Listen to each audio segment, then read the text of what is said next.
سلام مرحبا بالطعمي صبوت مرتي أنا بطعم فتيه لو أب كلا بزح فتينه ويب سايتات بطعم بزح فتينه كن أتزعجبن تمرتي أبزي درجة حدا ودي له ناب كلا يون كسجري هجي يجمر له مالتيو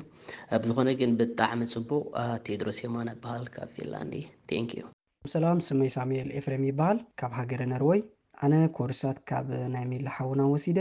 ካልኣይ ደረጃ ትምህርቲ ኮምፒተር ኤንድ ሳይበር ሴኩሪቲ ሲሲኤንኤ ትምህርቲ ብትግርኛ ማለት እዩ ኩሉ ወሲደስ ወዲኤ ሰርቲፊኬት ተዋሂብኒ እቲ ኮርሳት ድማ ብጣዕሚ ደስ ዝብል ኣዝዩ ፅፉፍ እዩ ብጣዕሚ ንክርዳእካ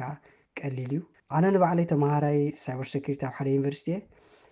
በዚ ናይ ሚላ ሓውና ናብ ቋንቋ ኣደይ ስለ ደሃበና ኣብቲ ዓብዲ ንዘለኒ ፍልጠት ዕሙቕ ክብል ብሓጊዝኒ ብጣዕሚ ደስ ዝብል እዩ ንኩሉ ካብ መባእታዊ ዝጅምር ሰብን ክሳብ ኣድቫንስ ሌቨልን